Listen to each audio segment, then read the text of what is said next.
Curated on purpose. We talk it out, we grow through it. Take a breath, lean into it. Let's live life. Hey, it's your girl Candy J, and welcome back to Curated on Purpose, the podcast where intention meets authenticity. This is a space for real conversation about mindset, growth, faith, money, and the moves we make on purpose. Please don't forget to follow and subscribe on Spotify and on our YouTube channel. We want to be able to reach up more listeners. And all right, so today's episode is about love. February is around the corner. And what better time to talk about love and how to love a human?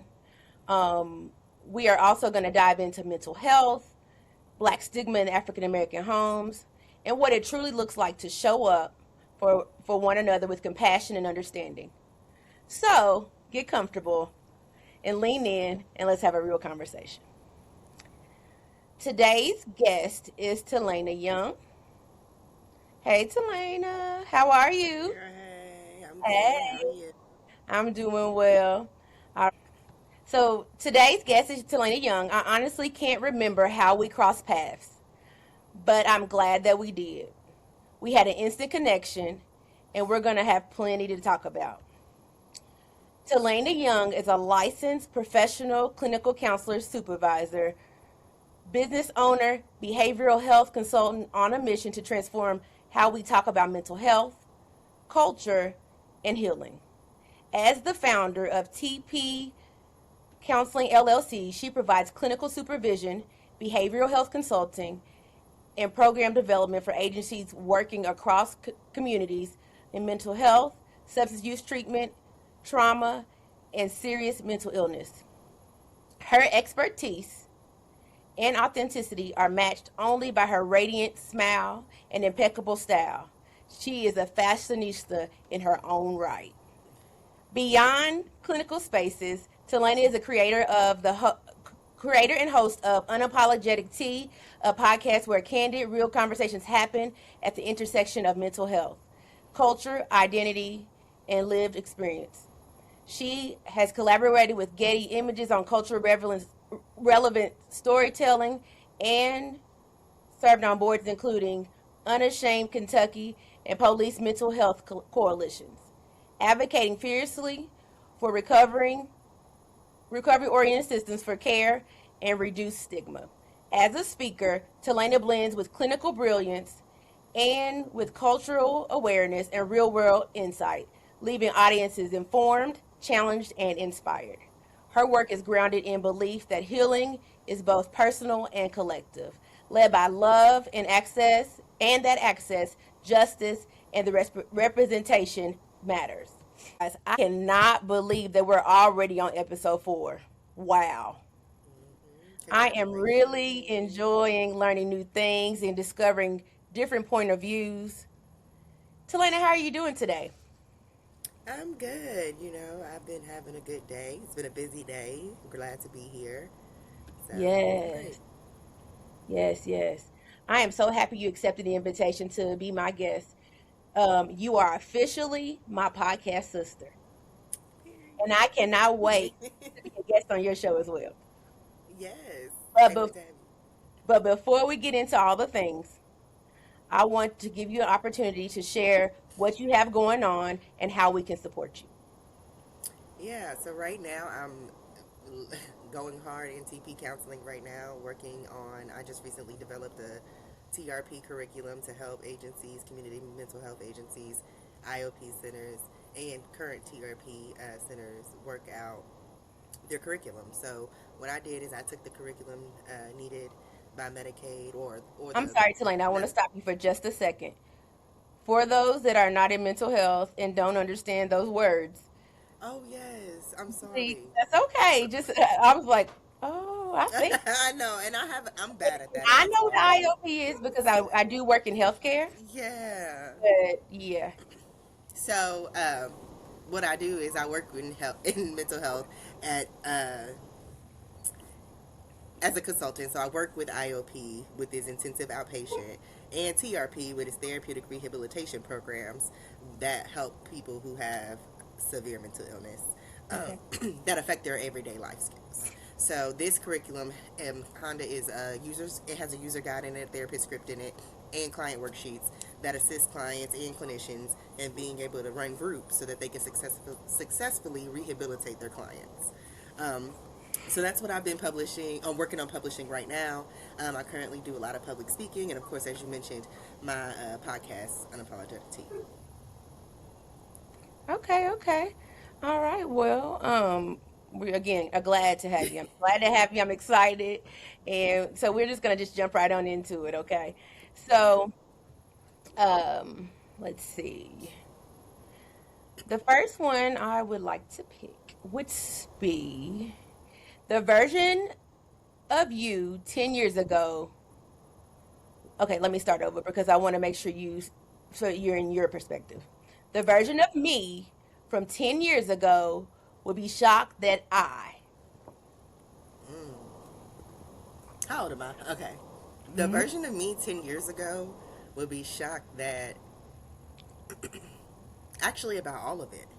Wow. By all of it. The version of me 10 years ago would be shocked that I opened a center, that I started a business, that I made it on my own. The version of me 10 years ago had faith but was really, really unsure. Okay. Okay, okay. Wow, that's good. Hmm. I want to answer that question myself because I think it's important too.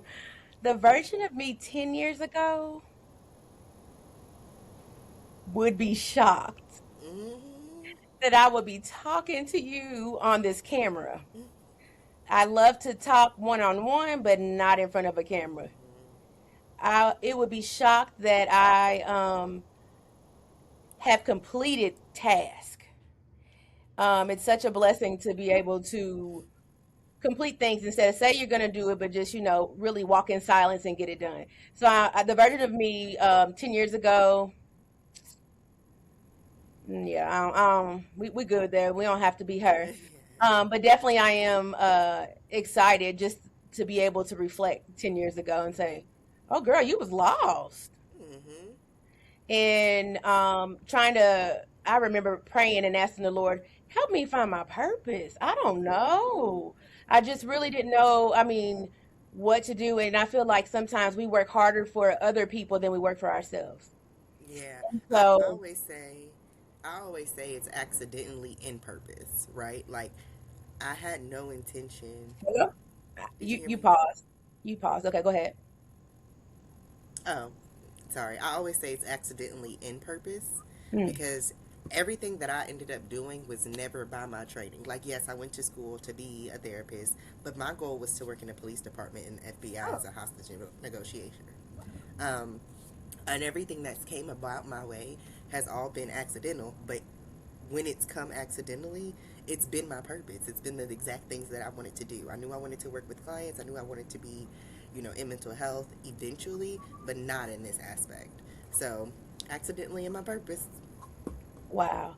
And so, I cannot remember how I stumbled upon Curated, but Curated just stuck with me, and it's always that. And so, just in case anybody's wondering, because I really haven't introduced what Curated is. So, to be curated means to be carefully selected, organized, and presented by an expert or someone with a specific vision, often particular themes, purpose, or audience, going beyond simply gathering to add value through thoughtful arrangements. So, curated, um, curated. I changed my name, so that's why I'll be messing up. So, the curated on purpose was curated conversations, but it was oversaturated. So we had to go ahead and switch it on up because if you search it, there's a lot of them. Mm-hmm. And I didn't realize that, but hey, sometimes we got to switch it up. And I guess what? It was on purpose. So, Well, so we're gonna go with it. So, the next question, or the next finish the sentence is, that would be hilarious. If my mind had a theme song, what would it be? Are you struggling and needing a reset but don't know where to start? Girl, Let's Pray by Candace R. Jackson is for those moments when life gets loud, your mind feels tired, and you don't even know what to pray anymore. This devotional keeps it simple. No fancy words, no pressure, just real talk and real prayers with Jesus. Get your copy today. Available now on Amazon. Ooh, if my mind had a theme song. Ooh, I don't. Okay, I need a minute. um,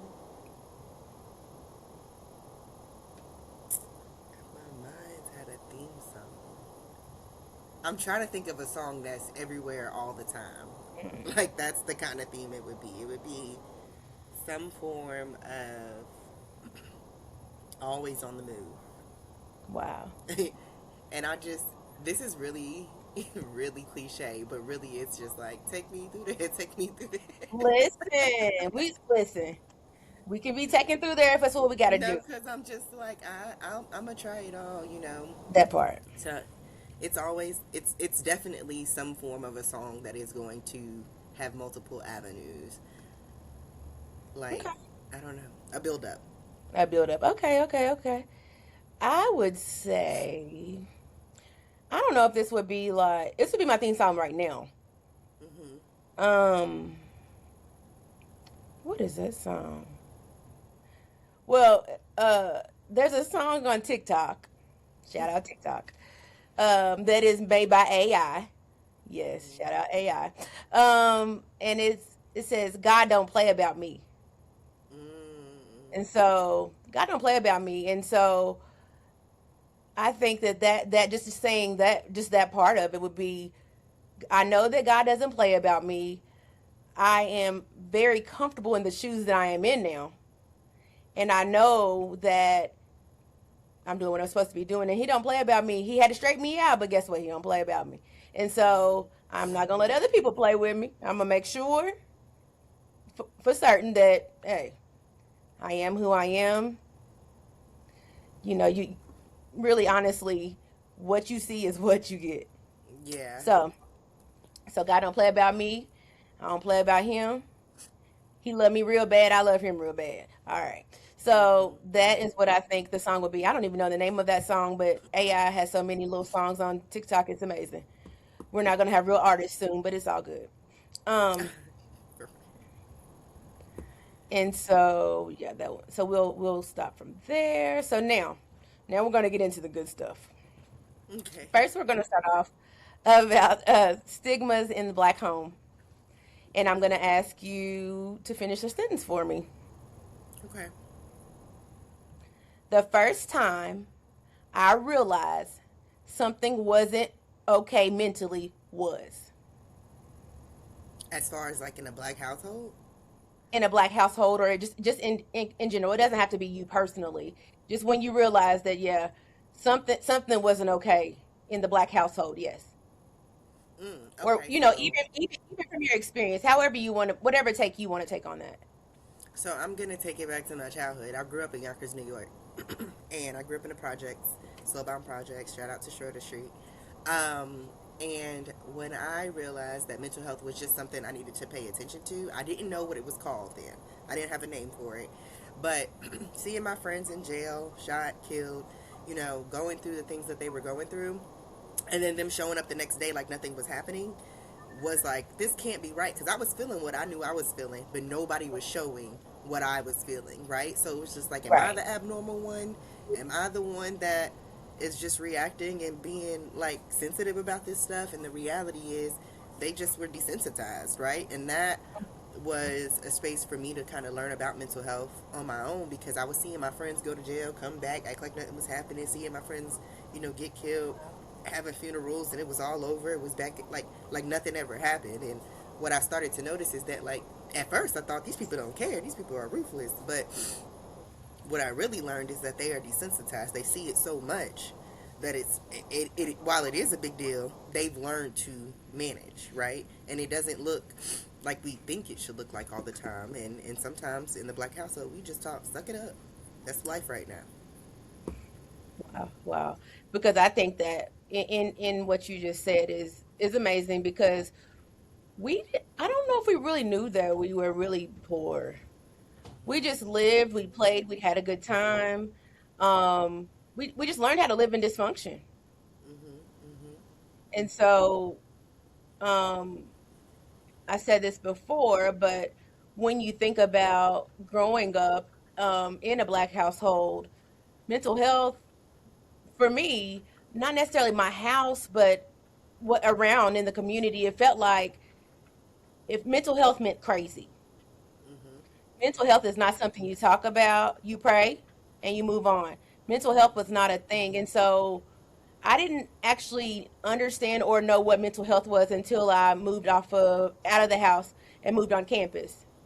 Um, and mental health can come out in different ways. It can be um, sleeping, eating, Mhm. not talking, withdrawing. There's just so many ways.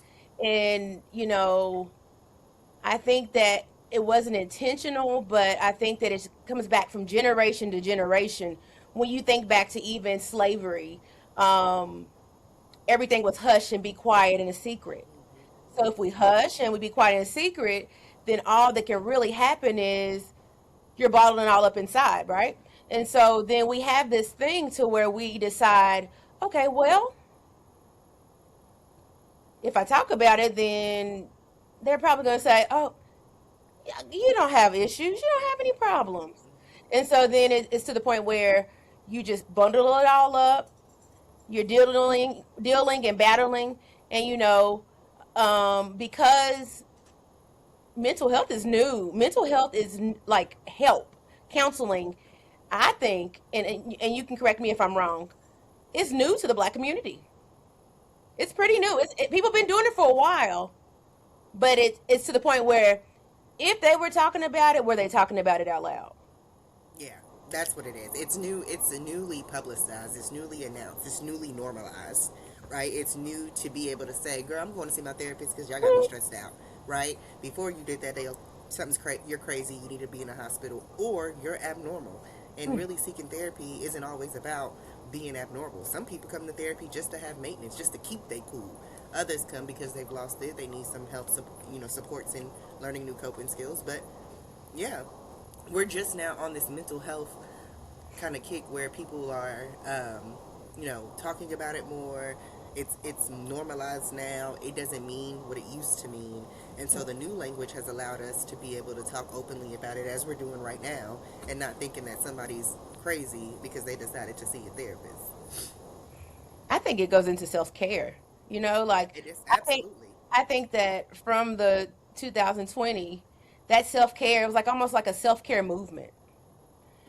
And so yeah, I think that's really people were okay because we all, I'll say myself, I did not know how to function in 2020. Okay, so you're telling me that I'm a talker, I can't hug, I can't be with anyone, I have to be in my house with these people that I'm only here with for 4 to 5 hours a day, besides sleeping and function. So yeah, so self care is important. However, thinking about mental health, if you didn't know you had it, you figured it out.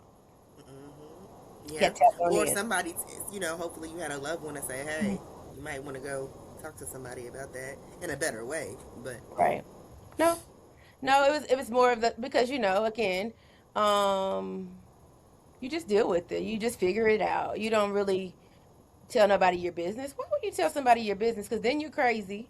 Then they're being nosy. Then something bad's gonna happen. But that's not. That is. I mean, that is so bad. It's so bad to have in the household. And I'll tell you what. Everybody except for my son, and he's getting one. Don't worry. Has a therapist. I think everybody should have a therapist. Mine's on speed dial. I have a So, therapist and I and my love it. husband has a therapist. Yeah, and we all have therapists. But guess what? I think it makes it easier even for my 17-year-old to be okay with therapy. Because guess what? Mama got a therapist, daddy got a therapist. So then it's just normalizing. Yeah, and then also just reframing the idea that you therapy is no different than your physical health, right? You have to take care of all of your healths just the same. You have to check in mentally, you have to check in physically, you have to do those things to keep yourself afloat. It's not about craziness or anything like that. If you had diabetes, you would go see about it. If you had symptoms of other health issues, you would go see about it. So there's nothing wrong, even just to have a quick check-in with your mental health therapist, just to make sure, you're doing the things that you need to do, or just to have an outlet if you don't have anybody to talk to. Yeah, that like non-judgmental space. Neutral space, Neut- yeah. Neutral, because they're probably judging you, but guess what? They're not going to tell you they're judging you. But just keep your face straight, and don't let your face tell me what you're saying or thinking, and just agree, or give me some strategies. Give me some tech. What do they call them? Coping skills. Coping skills. How to, yeah, that's all it is. Coping skills. Because I honestly don't think they really tell you what to do anyway. They just tell you how to cope and how to maneuver. Now, and if it's something crazy, I'm sure some examples of things you can do differently. But most Yeah. of the time, it's okay. Let's cope. Let's see how we're going to do this. Okay, how are we going to make sure that we maintain or get rest or whatever it is? And what you were saying about, like, if you're not feeling well physically, or something's going on, you're going to go to the doctor about it. If our mind takes care of all the things, meaning our body, how you feel, our mind is so powerful. You hear me? When I say powerful, I'm talking about you can trick your mind to say you're sick. Yep. You can trick your mind to say you're pregnant. You can trick your mind to say you're tired. Like, and so we have to reprogram our minds and our mindsets to say, okay, no. So why wouldn't we want to make sure, if it's on our head and it got everything else, why wouldn't we take care of it? Right. Right. I just Yeah. wonder, where life would have been if I had a therapist at 18. And parents, if you are listening, listen up. Recommend to your children, if they don't have therapists, when they leave your home at 18, maybe they're not ready. I know, I understand, because 18-year-olds know everything. But make sure to encourage them, because of the transitions that they're going to have, self identity, trying to figure out which way to go, how to even like balance school and just being a kid or being a young adult. Encourage them to have a therapist. I think everybody should have a therapist at 18. I really do. If they didn't have one already, I think it's important, because guess what? We're going to leave those households. Some of them toxic, some of them not. A lot of them dysfunctional. And what we see and what we've learned, we think it's normal. It's Until you amazing let out the gate. I until you let always it say out I the didn't gate. know. Yeah, I didn't know half of what I was gonna be doing or what I was experiencing until I left the projects. When I Hmm. left them, it was a whole new world. I was truly amazed at all things that I did not know, and It's that's crazy. adjustment. That's adjustment. That is something that we all gonna have to go through, whether our homes are toxic or not. Hmm. Adjustment is just phases of life that we have to adjust to, and if it's something that you're not sure how to do, then sometimes it is necessary to get some support through therapy. Yeah, I think so too. All right. And so the next one, I think, let me see. Okay, so the next sentence to finish would be, a feeling I learned early to hide was. Ooh, disappointment. Yeah, I learned to hide disappointment really early because I felt like it was only hurting me. And the person that, or the people that, or the things that were disappointing me didn't really care. So I was spending all this energy being disappointed, being upset, trying to, you know, get back to my normality, my baseline. And I couldn't because I was allowing disappointment to show up. So I taught myself, unfortunately, right? I'm not saying this is healthy. That's my disclaimer, not healthy. But I taught myself not to show disappointment, not to care essentially about when people let me down. But what I did teach myself, and what naturally sometimes comes when you experience that, is high hyper independence, right? Mhm. I'll do it myself. Yes. Don't worry about it. I'm not depending on you.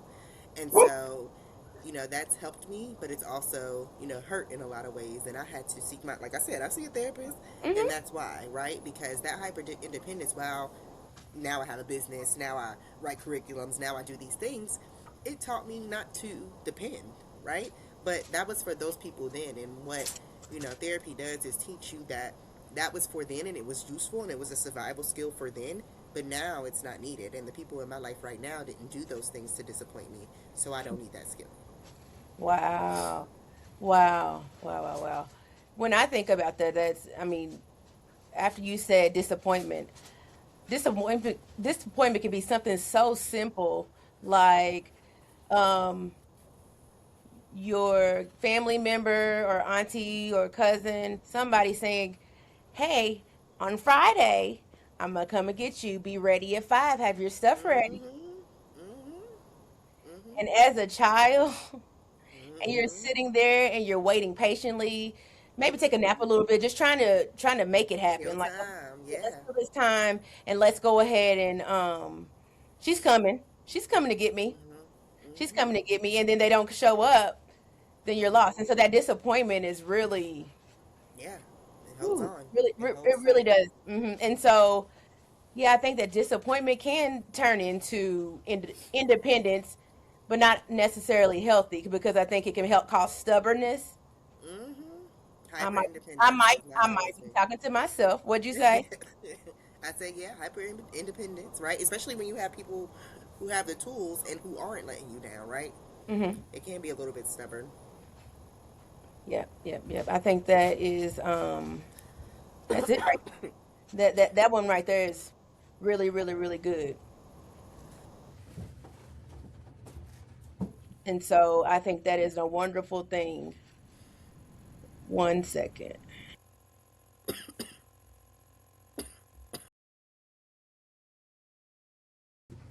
All right, thank you. So, I um, just had the craziest you coughing okay? spell. You Sorry. good? I know. I was giving you your moment. We can always, hey, cut. All right. So it's all good. But anyway, so the next topic, we're gonna, we're really just going, just flowing with whatever happens and whatever wherever we end up. Um, the next one, which I don't know much about, but I'm pretty sure I do because you learn some things when you went with all these politics that I don't like to talk about.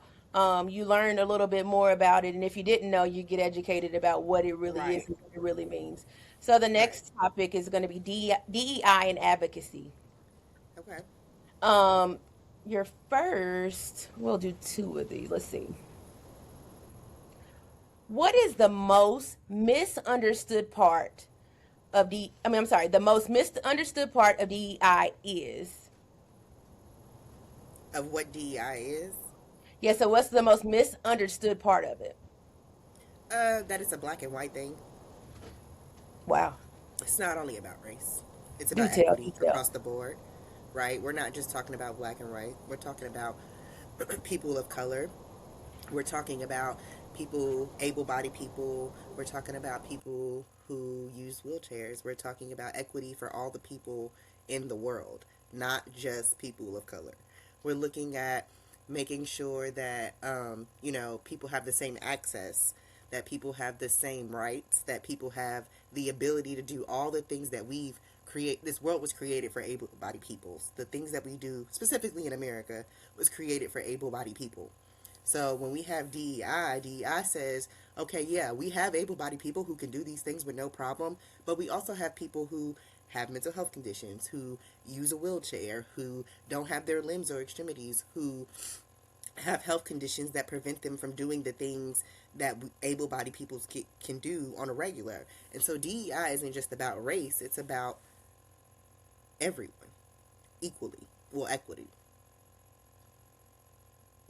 Oh, so basically what you're saying is it's more about being equal across the board, whether like you said, it's not just about um, black and white, but more of ability as well.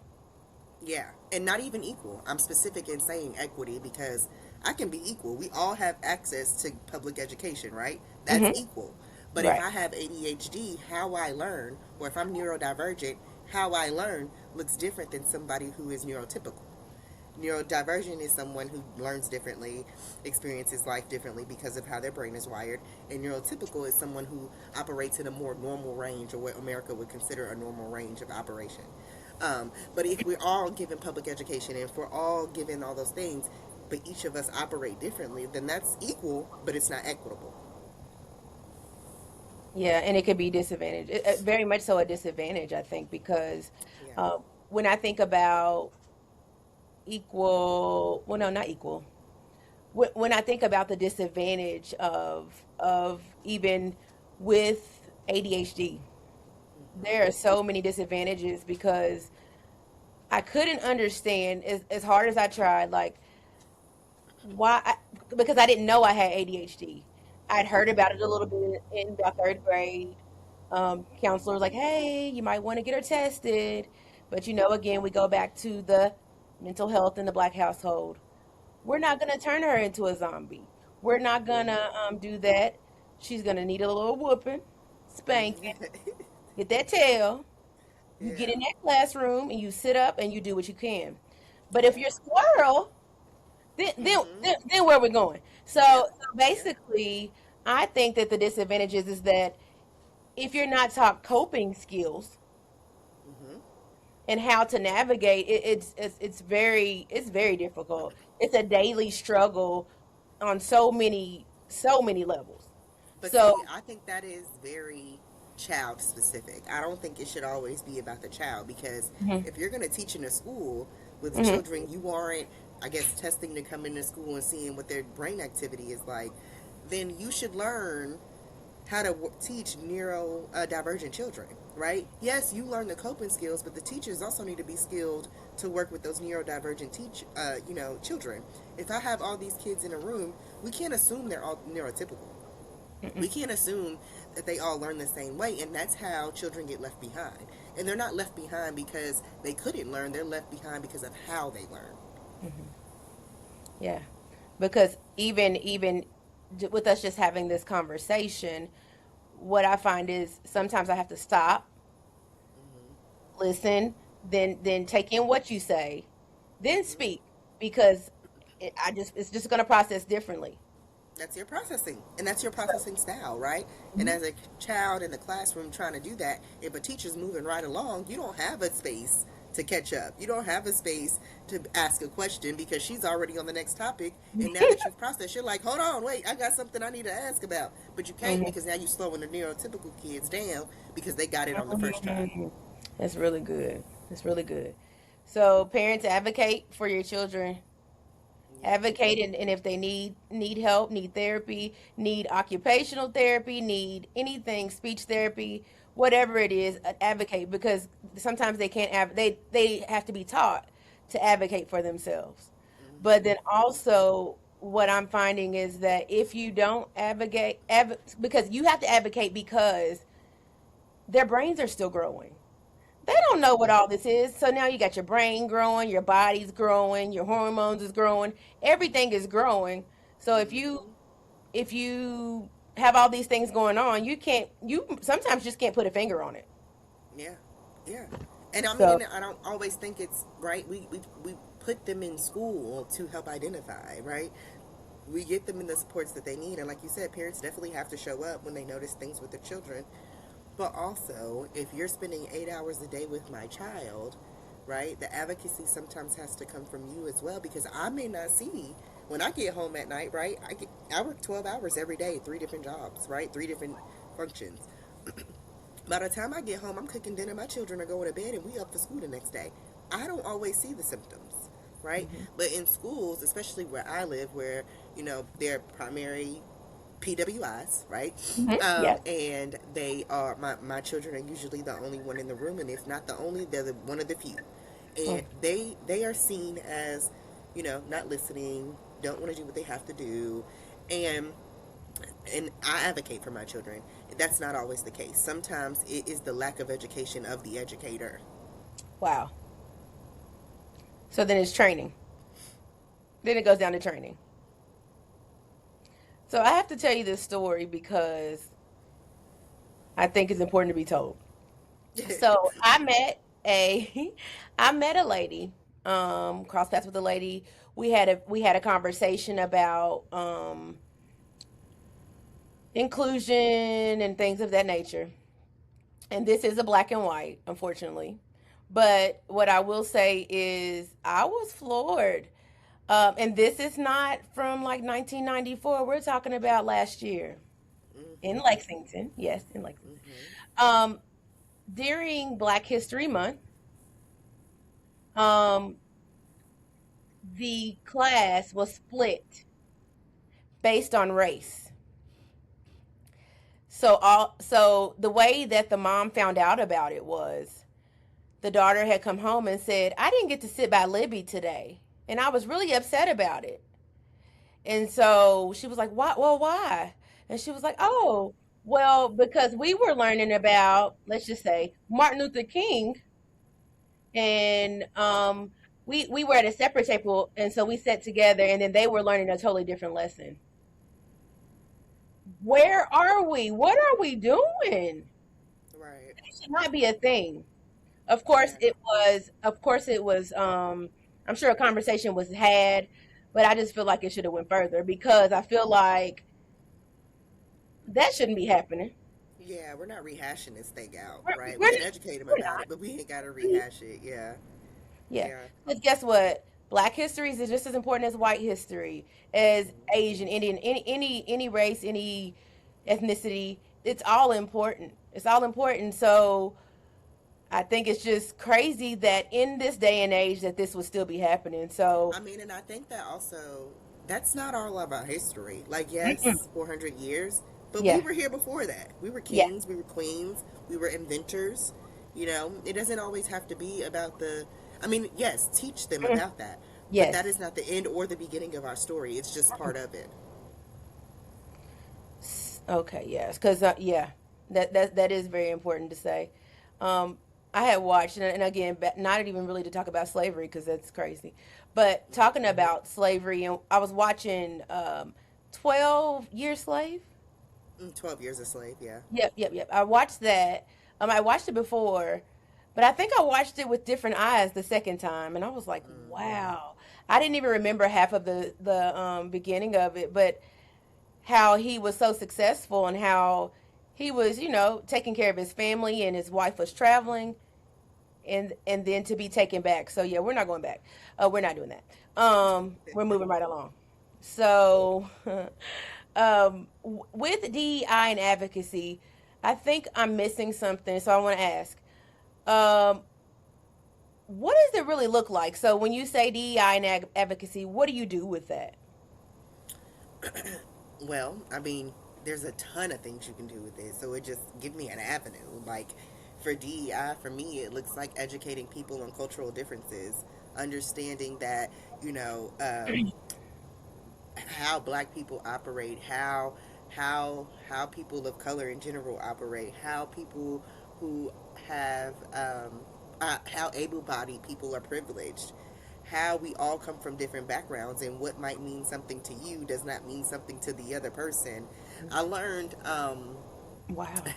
in training, right? We all grow up with different perspectives. We in DEI is so multi-dimensional that it's so hard to pick just one thing to talk about.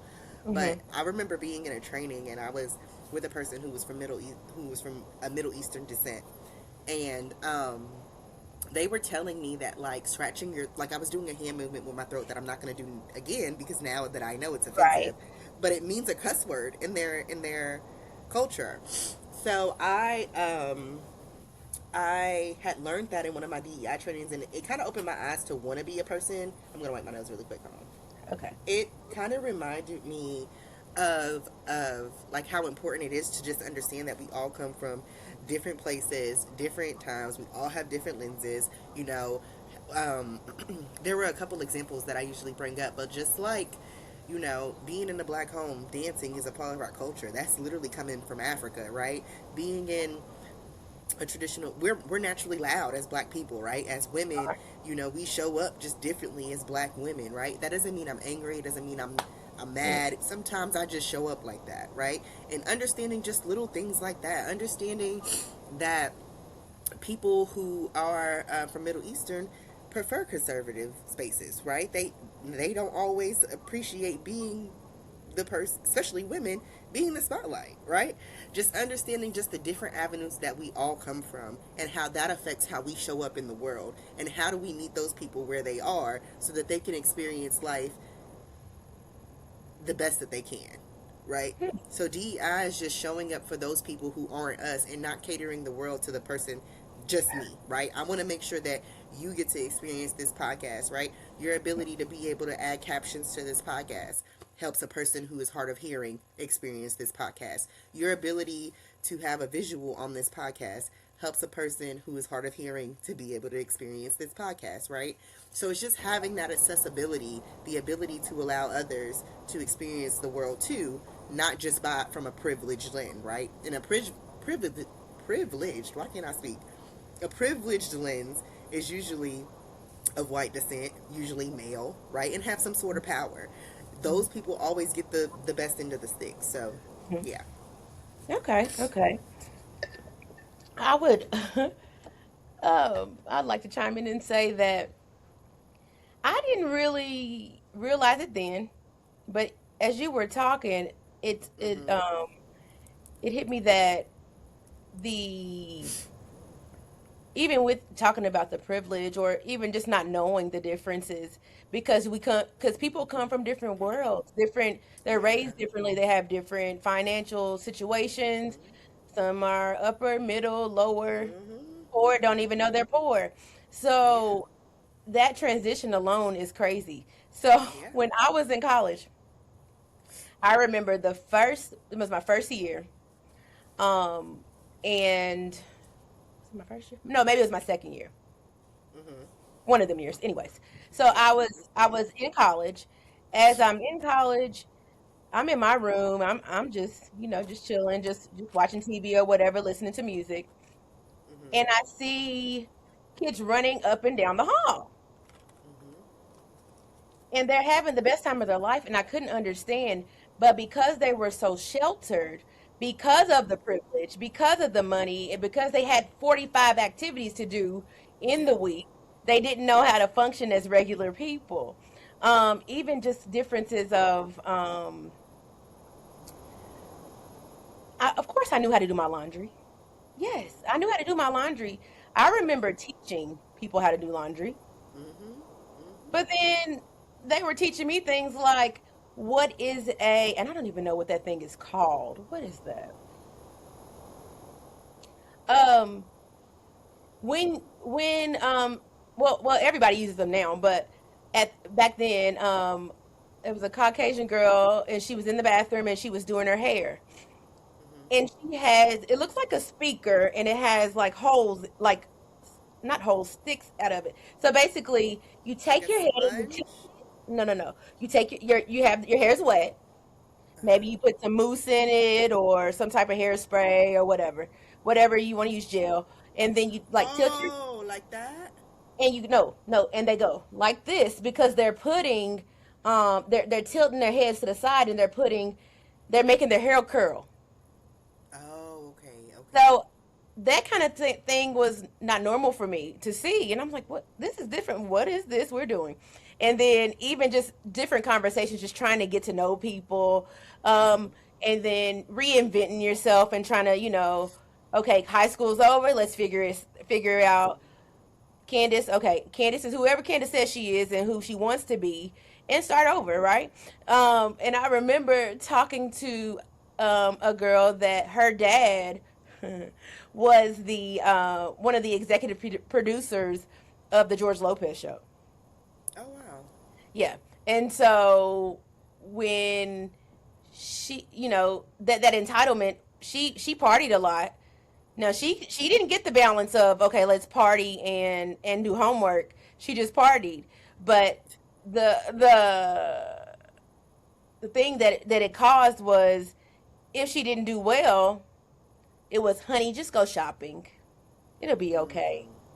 Mm-hmm. Versus what we're going to do to make this different or how can we make sure that this doesn't happen again. And so it's all about, I think that's almost like entitlement because we already know we have money you're just getting your education, just go relax and have you some self time, me time, and you know, just make it work. But it could be even something so small as it was so embarrassing. I'm so embarrassed.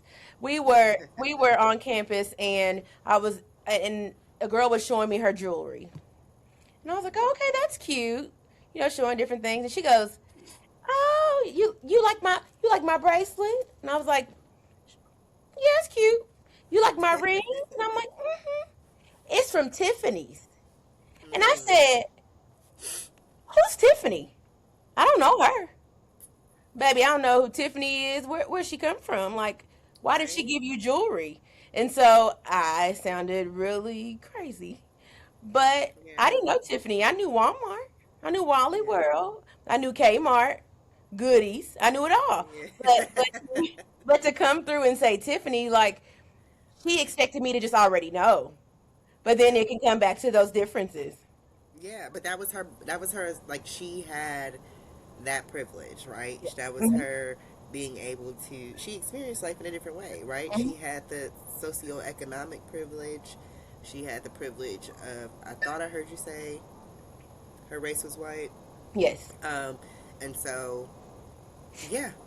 But when we think about DEI, we think about the accessibility to those things, right? In order to be able to afford a Tiffany bracelet at her age, it sounded like you all were in high school, right? I would We imagine her were parents had some, freshmen in college. Yep. oh, freshman in college, right? No job, nothing, failing Nothing. classes, right? There's privilege in that, and that privilege comes from a long line of things, right? Mommy and daddy had the money to let me do these things. Mommy and daddy probably had access to get the jobs that they had or started a business, had access.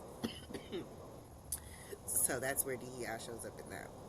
Yeah, because I was thinking, like, who knew that you could pay to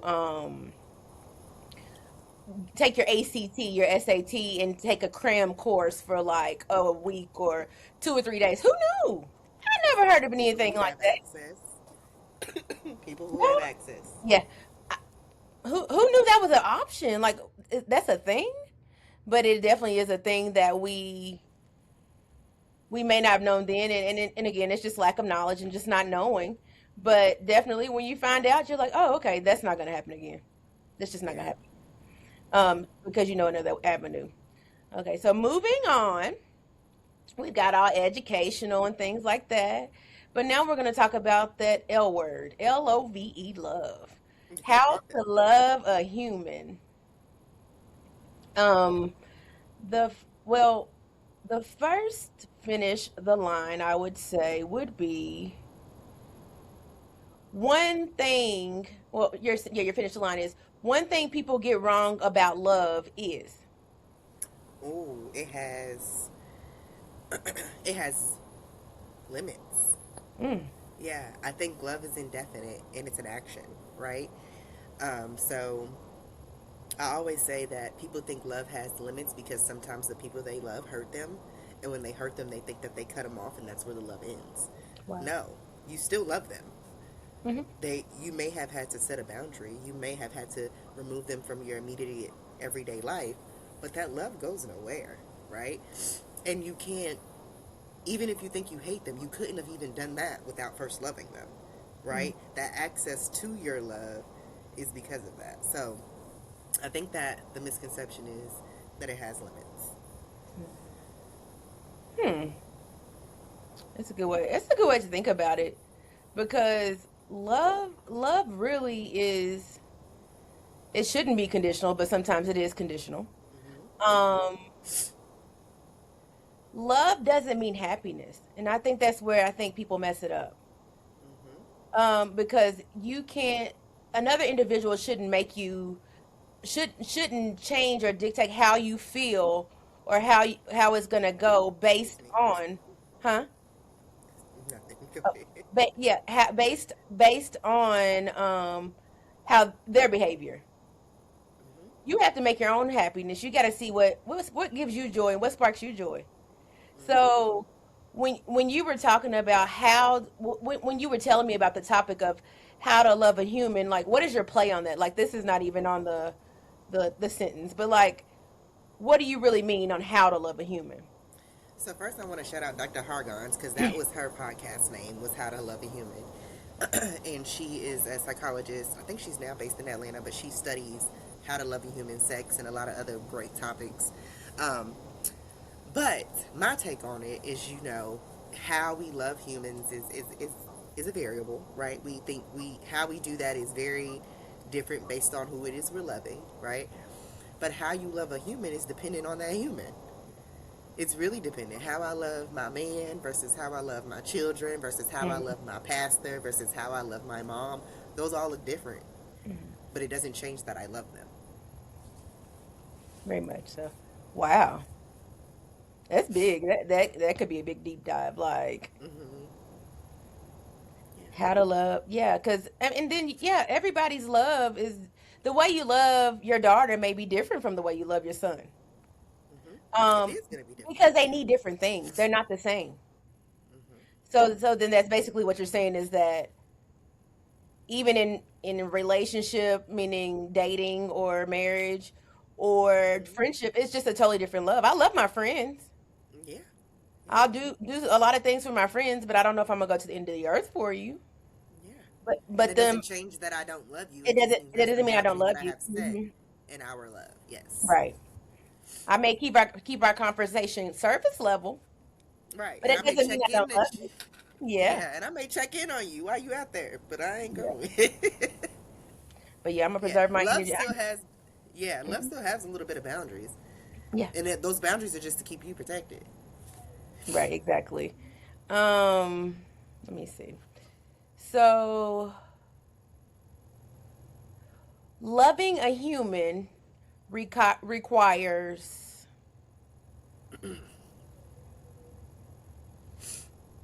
Loving a human requires consistency.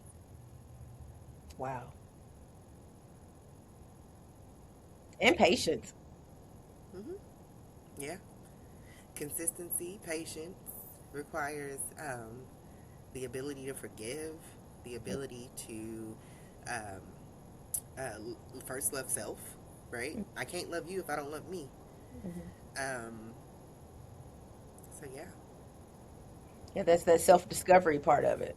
Because if you Hmm. don't love yourself, or if you don't know, or if you come from a broken place, you may be thinking that you're loving right, but you're loving all the way wrong. Hmm. All the way wrong. Like when I'm talking about like a part of that love may be, oh well, I seen, and I'll give you an example. Shout out to my mama and my daddy. Hey mama, hey daddy. Hey, Um, mama. Hey, daddy. growing up, I saw my mom. She always served my father his plate. Hmm. Now, there's nothing wrong with that. I did that when I first got married. I did that because that's what I saw. That's what I thought love looked like. That was one part of my one love language, I guess, to serve by giving his plate. But then, even through time, sometimes you grow, you change, and it's not always the same. Sometimes it's not, really, I think it comes down to reciprocity. You've got to do for one another because if not, I think that stagnation can happen, complacency. Um, but then just because I don't fix your plate doesn't mean I don't love you. So it's just all Yeah, about that it plate topic is sensitive for people. is. I stay out of that because that don't got, Uh, yeah. it just depends. It just depends on where you are. You're right because for a long time, I would go to my family members' house and I would fix my husband's plate or attempt to fix my husband's plate. And I was told, and I didn't understand at the time, he can fix his own plate. Hmm. And I was like, what? No, he Hmm. can fix his own. No, he can't fix his own plate. I have to fix his plate because I'm his Hmm. wife. But really, he can fix his own plate. He's very able-bodied. He Very is much so. He very can fix his own able-bodied. plate. He can take care Yes. of himself. He can and if he's not hungry, he won't eat, right? So he can fix his own plate. Um because guess what? That may be a task that I had something else I needed to do. So guess what? That was a boundary that I had to set. Why? Hmm. Because it wasn't healthy for me. It didn't work for Yeah. us. Yeah. Now do I fix his plate sometimes? Yeah. When I feel like it. When I Because feel my like love is not conditional on if I make your plate that no, night. right, right, Yeah. right. Yeah. But I mean, Some people make that as into, I know you don't want to dive in, we don't have to, but fixing a plate into respect. That is not the same. We are not the same. No. Yeah, you Yeah. can fix my plate too. Guess what? Yeah. Because everyone in every type of relationship, whether it's a marriage, a friendship, we all, whether we say it or not, we want something back. Yeah. We do. Reciprocity is a big thing, It right? We is. love not only because we love, but we want to be loved too. Mhm. So yeah. So, yeah. So, yeah, it's crazy because then I start to think about love languages. And I've never read the book, Yeah. never read it, never desired to, but I have taken the test. What's your Um, love language? my love language is acts of service, Okay. meaning I want you to serve me. Yeah. Yeah. I want to feel important. So that may be, it can be something simple as back in the day when we were younger, no children, it was I come home and I smell pine salt when I walk through the door. Hey, that's an act of service, and I'm happy. And I'm happy. Yeah. And not only that, or just even now, it could be something simple as my husband will walk in the door and bring me a Coke and one of my favorite snacks or something. It's something so little. Yet it's so big because it was thoughtful. You thought about me in a way. It doesn't have to be expensive. It doesn't. Yeah. It's Yeah. more about you thought about me, and so that acts of service for me is big. So I found that a lot of times, um, we would butt heads, and I couldn't figure out why. And then one day, I don't know where I was or how I even decided to. I started looking at love languages and taking that love language test. Talana was life changing. Mhm. Mhm. Yeah. It's Because I not the can. arguments because I can understand you a little better on where you are, and I think it's important even now. It's probably time now to take the love language test more than one time, if it's once a year, 6 months, whatever you think, because I think that even not, and it's not always about relationships and meaning girlfriend, boyfriend, or whatever Mhm. your decision is. It's more about what you're needing from that other person and what they're needing from you. Yeah. And so, Yeah. so shout out to my husband Drew. But his top is physical touch, Yeah. Yeah. and my top is acts of service. So we have physical touch, we have acts of service. Well, physical touch will happen if you do acts of service. Mhm. But that's not really how that works. You got to find a happy A medium. medium. Yeah, and see, okay, oh, I get why he acts that way. Oh, and you kind of tap in a little better of, oh, I understand a little more. So I mean, it's phenomenal because my my top was his bottom. Make that make sense. Oh, yeah. Yeah. See, and I'm very much so affirmations and acts of Hmm. service. Yeah. Now I'm the tell me you props. appreciate me a little bit, please. Thank you. Yeah, like tell me that dress was nice. Tell me Yeah. you happy I'm I washed killing your it. clothes. You Hmm. know, tell me you see me and I did a good job. Yeah. All the You know. things. But everybody deserves that. I think that's just important anyways.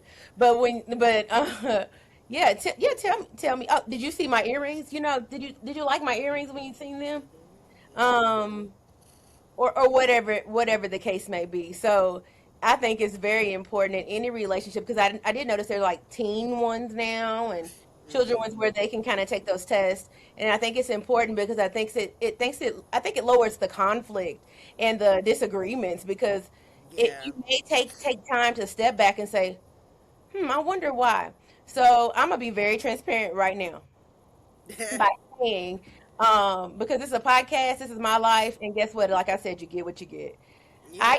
I used to use sex as a weapon. I used to use it as a tool or a way to get what I wanted. And when I say that, I'm saying in the way of well, if you don't give me my act of service, Mhm.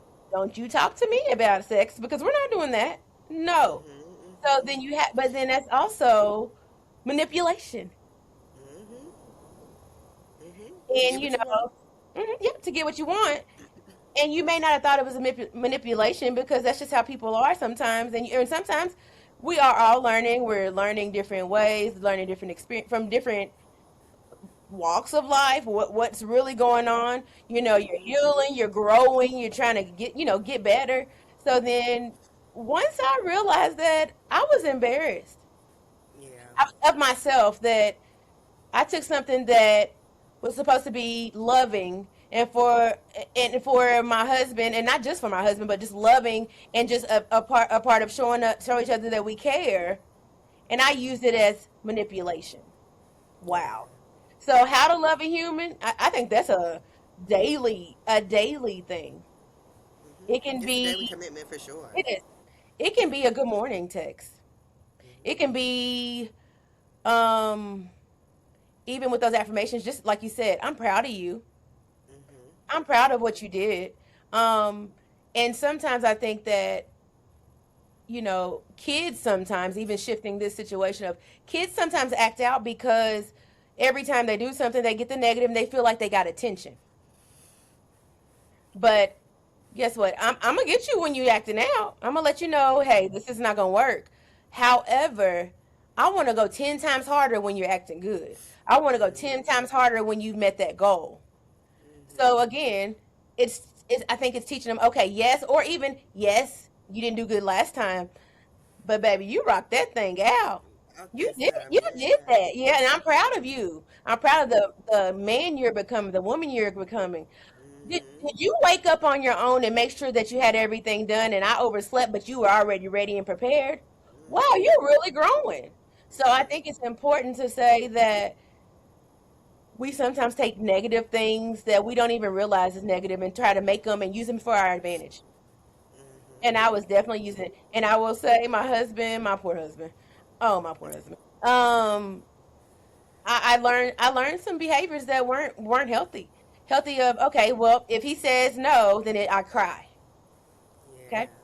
so if Yeah. he says no, I'm gonna cry and I'm gonna get my way or try to get my way with whatever it is. Okay, that's first of all a childish mentality. Let's start off by saying Mhm. that. But it was the way that I thought that was gonna that for a while it worked for me because obviously I kept crying. But Mhm. the moment that I was called out on my bullcrap, I stopped. So I can't even remember what year it was. We've been married for 19 years. I don't know Oh what year wow. it was. Okay. Yeah, 19 years, 20 years in June. I Wow. know that's right. But Congratulations. thank you so much. But thinking about that part of it, when he said, in the nicest, nasty way, I ain't gonna say he was, those tears don't affect me. Mm. Just sit in that for a minute. Mhm. Mhm. So now I gotta change my game and figure out another way to get to you. Or stop. Or stop. Or stop. Or And that's stop. what you have to do. Be like, okay, well that didn't work, so now we're gonna have to mature and figure out other ways to Mhm. to cope and to figure out how to show each other that you care and show that you love each other. Show your children that, okay, it's not just the negative that you're gonna get attention, but the positive. And I was thinking about something just now about like child rearing. Everybody takes care of their children differently. Some gentle parents, some yell. I was really good at yelling for a while. Now I can't say that I stopped yelling, but I will say that I tried to calm down on that because I lost my voice, and I was like, why am I always hoarse? I can't figure it out. It's because I'm yelling. Why Mhm. aren't they listening? Because they're used to the yelling. Mhm. They Mhm. desensitized. It just happens. So, what I was thinking about, let me get back to it because it was going to be really good. Um, yeah, yeah, yelling and all the things you learn those things, but it might not just be the way. I don't know where I was going, but it was gonna be good. Yeah. However, We'll do another podcast we'll though. do another podcast. But with that being said, this has been a great experience. This will not be the last time. You never know, we might have to tag team somebody one time. Yeah. And I love to do like a panel or ask the questions that people are afraid to ask. Or I am really open. This podcast, I want to make sure it's clear. I am not in a box. I'm not in a box. I am me. Again, I'm human. I'm gonna say what I want to say. Like it, love it. I'm not apologizing for it. So, with that being said, this has been an amazing, amazing podcast, and I appreciate you coming out, or coming to the virtual Locking space. it in. Yeah, and having these conversations, because I think they're very important to have. They're very eye opening and awakening, and just going back and listening to yourself and listening to someone else. We are having a conversation and we are digesting. However, going back and they're listening, y'all hear that word listening. Definitely make sure you go to Spotify, YouTube. If you Yeah. need iHeartRadio, we got that. If you need Apple, we got that for you too. But definitely, I think that listening is important. And if I could take away one thing from this, I would say all of these things is about listening. To love right, you got to listen. To understand people's differences, you've got to listen. Um, to parent differently or to do anything, it's important to listen. Listen to what your children are saying. Listen to them. Don't just bypass them and child say, I'm the mother, you're the child. I'm the father, you're the child. Listen to them, because guess what? You can learn from your children too. You've got to learn to listen and really take what they're saying face value, because there may be something bigger. So again, this was great. And do you have anything you like last words or last things you like to say before we end? Just grateful for the opportunity. I think that what you said was perfect. Listen, advocate, be a part of the change, and love somebody out loud. Yes, yes. All right. Well, this was powerful, and if it challenged you, encouraged you, or made you think of something different, well, that was on purpose. Remember, growth doesn't happen by accident. The mindset, the discipline, the decisions matter. In this episode, if this episode resonates with you, make sure that you follow, subscribe, share with someone who needs it. Until next time, stay grounded, stay intentional, and always, always live on purpose. Bye.